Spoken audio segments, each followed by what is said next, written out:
इतिहास में ना कुछ कहानियां सिर्फ जीत या हार की नहीं होती, बल्कि वो होती हैं अटूट इच्छा शक्ति की, जिद की। आज हम एक ऐसे ही अजेय राजा के बारे में बात करने वाले हैं, महाराणा प्रताप। एक तरफ एक राजा, दूसरी तरफ एक विशाल साम्राज्य, और बीच में एक ऐसा फैसला जो नामुमकिन सा लगता था, जो इतिहास की धारा बदल सकता था।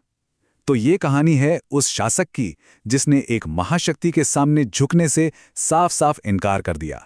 जरा सोचिए, अगर किसी को एक तरफ शांति और समृद्धि का पक्का वादा मिले, लेकिन उसकी कीमत हो अपनी आज़ादी, तो वो क्या चुनेगा?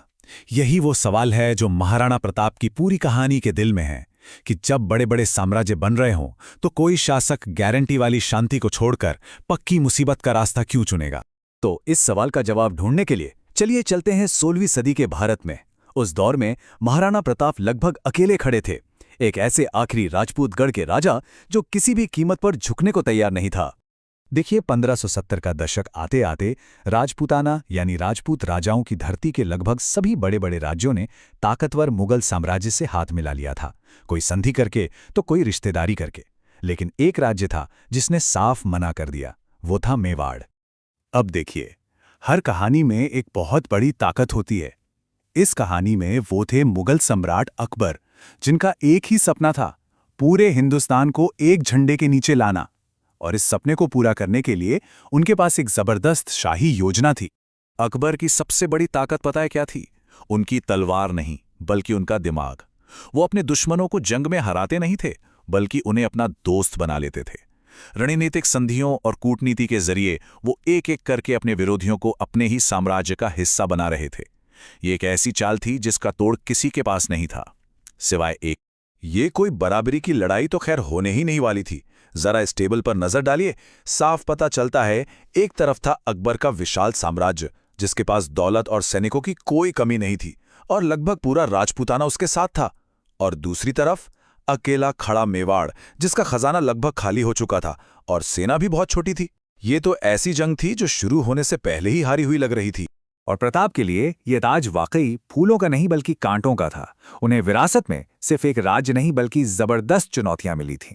मतलब प्रताप को एक ऐसा राज्य मिला जो पहले ही अपना सबसे कीमती, सबसे गौरवशाली किला चित्तौड़गढ़ खो चुका था, और मेवाड़ चारों तरफ से अपने ही राजपूत पड़ोसियों से घिरा था, जो अब मुगलों के दोस्त बन चुके थे। और मुश्किल ये थी कि प्रताप के दुश्मन सिर्फ बाहर नहीं थे, घर के अंदर भी थे। उनके अपने सगे भाई जगमाल, जिन्हें राजगद्दी नहीं मिली, वो नाराज होकर मुगलों से जा मिले। दूसरे भाई शक्ति सिंह ने भी वही रास्ता चुना। सोचिए, ये एक ऐसा व्यक्तिगत विश्वासघात था जिसने बाहरी खतरों को और भी ज्यादा गहरा कर दिया था। अब सोचिए, चारों तरफ से दुश्मन और अपनों से मिला धोखा।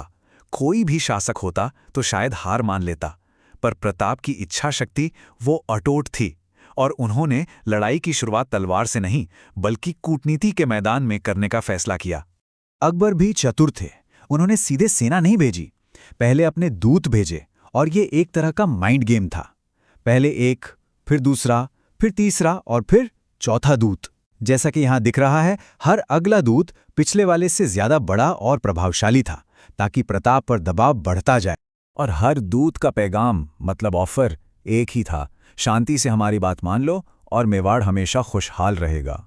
बस एक छोटी सी शर्त थी, अकबर को अपना बादशाह मानना होगा। ये सिर्फ एक संधि का ऑफर नहीं था, ये मेवाड़ के स्वाभिमान का सौदा था।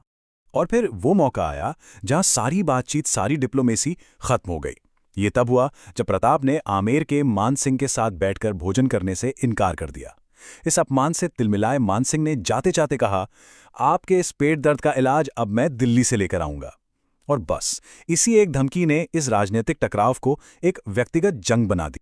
तो बस जब शब्दों की जंग खत्म हुई तो तलवारों की बारी आई। अब सवाल ये नहीं था कि युद्ध होगा या नहीं, सवाल ये था कि इसे लड़ा कैसे जाएगा। और दोनों तरफ की रणनीतियों में जमीन आसमान का फर्क था।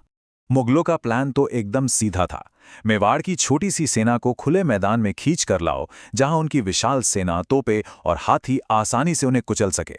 वहीं प्रताप की स्ट्रैटेजी बिल्कुल अलग थी। उन्होंने अरावली की पहाड़ियों में छिपकर हमला करने की योजना बनाई, जिसे हम गुरिल्ला वॉरफेयर या छापामार युद्ध कहते हैं।